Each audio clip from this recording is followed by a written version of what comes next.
Hai Sobat Matematika, jumpa lagi dengan saya Rini Sinta Dewi dari SMP Negeri 20 Kota Tangerang. Kali ini kita akan membahas mengenai transformasi bagian yang kedua, yaitu translasi atau disebut pergeseran. Semoga pelajaran kita kali ini dapat kita manfaatkan dengan sebaik-baiknya. Apa kabar Sobat Matematika? Hari ini saya harap dalam keadaan tidak kurang suatu apapun, sehingga kita dapat belajar dengan penuh semangat. Poin bahasan yang akan kita bahas pertama adalah translasi merupakan suatu jenis transformasi yang berguna untuk memindahkan suatu titik sepanjang garis lurus dengan arah dan jarak tertentu. Bila digambarkan dalam koordinat kartesius dapat dilihat seperti gambar berikut.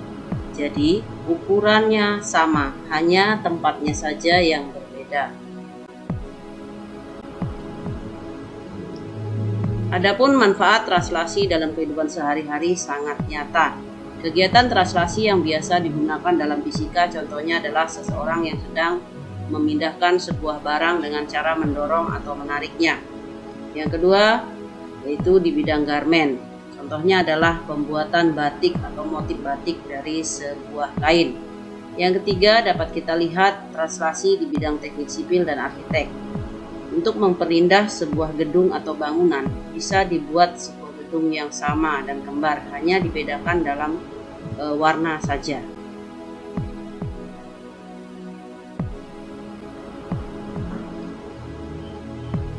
Sobat Matematika, translasi memang dapat digunakan dalam berbagai bidang, tapi berbeda dengan bidang pemerintahan. Pergeseran kabinet atau pergeseran jabatan dari sebuah institusi bukan termasuk dalam translasi yang kita bicarakan di dalam matematika.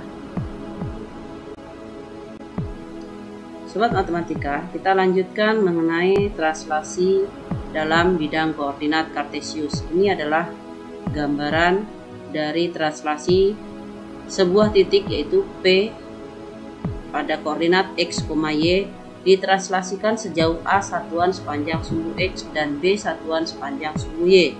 Diperoleh peta titik bayangan atau titik pergeseran P, yaitu X pergeseran 1 dan Y pergeseran 1. Dapat dilihat seperti gambar berikut. Komponen translasi yang memetakan atau memindahkan titik P ditulis dengan T sama dengan AB. Pun rumus umum dari translasi adalah X bayangan, Y bayangan sama dengan A, B ditambah X, Y. Di mana X aksen, Y aksen disebut titik bayangan dan A, B disebut vektor translasi. X, Y disebut juga sebagai titik asal, sehingga dapat dituliskan A titik koordinatnya adalah X, Y ditranslasikan terhadap A, B. Hasil bayangannya menjadi X tambah A, Y tambah B. Tentang translasi, mari kita lihat contoh berikut ini. Yang pertama, jika A 1,2 digeser ke kanan sejauh 5 satuan dan ke atas sejauh 2 satuan, maka bayangan titik A adalah.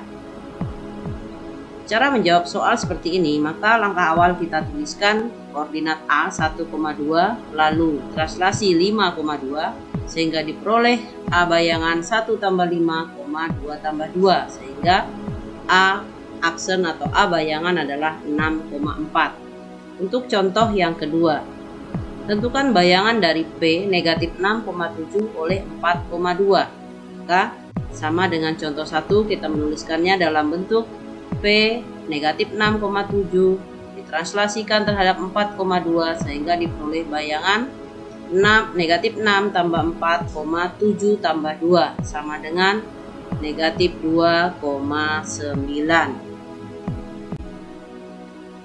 Selanjutnya kita lihat contoh translasi pada kartesius.